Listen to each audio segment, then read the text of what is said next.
আমি মোহাম্মদ আব্দুর রউফ খান।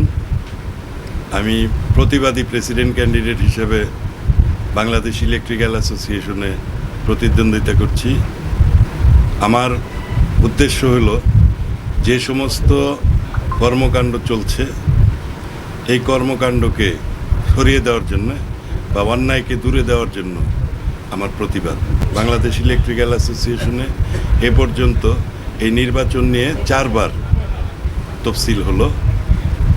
একবার হলো প্রশাসক ছাড়া পরিষদটা ছিল, তাদের আন্ডারে কমিশন গঠন হয়েছিল, সেইখানে হলো একবার।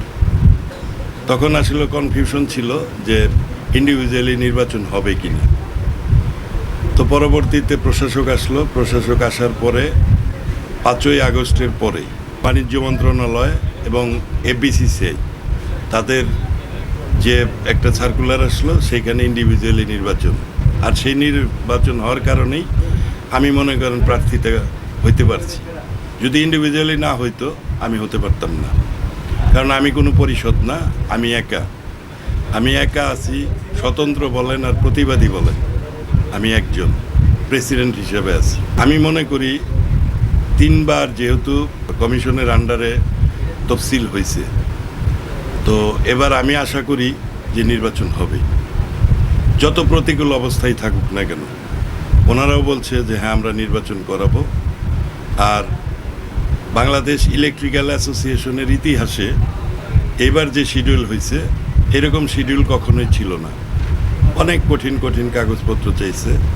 তা আমি আশা করব, আপনাদের মাধ্যমে আমি জানাইতে চাই যে যদি কেউ ঋণ খেলাপিতে বাদ পড়ে সেটা যেন নির্বাচনের আগেই বাদ পড়ে। নির্বাচন হওয়ার পরে সেই সময় যদি বাদ হয় তখন কিন্তু আরেকটা গ্যাঞ্জামের সুযোগ থেকে যায়। সেই জিনিসটা আপনাদের মাধ্যমে আমি জানাইতে চাই। আমি একদম এইটুকু আপনাদের বলতে পারি, সততায় 100-তে 100। হ্যাঁ, এই যে ছাড়া আমার কোনো পুঁজি নাই, এটুকুই আমার পুঁজি। আর আমার এই পুঁজির কারণেই আমি সৎ সাহসে মানুষের কাছে যাইতেছি। মানুষ যদি মনে করে আমাকে তাদের দরকার আছে তাহলে তারা ভোট দিবে। সাধারণ মানুষের কাছে ভোট আর আল্লাহর ইচ্ছা, এই দুইটা যদি এক হয় তাহলে ইনশাল্লাহ আমি কামিয়াব হব, এটা আমার প্রত্যাশা। নির্বাচনে ষড়যন্ত্র তো যদি না থাকতো এ পর্যন্ত 3 বার শিডিউল হইতো না, ঠিক না? নির্বাচনের তো কোনো গন্ধ তো আছেই। এখন এই গন্ধগুলো যদি পাশ কাটে উঠতে পারে তাহলেই মনে করেন নির্বাচন কমিশন সাকসেস, আমাদের প্রশাসক মহোদয় সাকসেস, আমরা সাকসেস। ঠিক আছে, আমি ফেল করি, আমার কোনো সমস্যা নেই, কিন্তু সত্য যে জিনিসটা সেই জিনিসটা আমি আপনাদের মাধ্যমে চাই। সম্মানিত ভোটারবিন্দু, আসসালামু আলাইকুম। আপনাদের কাছে আমার চাওয়া, আমি আপনাদের নবাবপুরের প্রত্যেকটা ভোটারদের কাছে আমি গিয়েছি। আপনারা সবাই জানেন আমি এক মানুষ, হয়তো কারো কাছে আমার যাওয়া সম্ভব হয় নাই, তারা আমাকে ক্ষমা করবেন এবং আমাকে ভোটটা দিবেন। আমি গেছি, সবাই আমাকে সুন্দর আশা দিয়েছেন।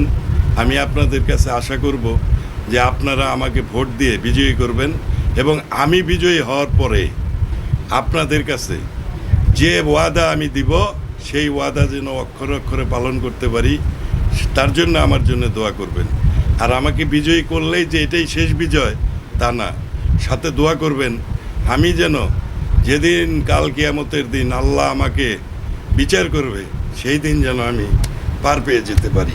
এটাই আমার ভোটারদের কাছে আস্থা, চাওয়া এবং আবেদন। আমি মোহাম্মদ আব্দুর রউফ খান, আমার প্রতিষ্ঠানের নাম সানজিদা ইলেকট্রিক, সানজিদা কেবল ইন্ডাস্ট্রি, ব্র্যান্ডের নাম mark cables. Khan and Samir electric and electronics মার্কেটের দীর্ঘ 20 বছর যাবৎ সভাপতি।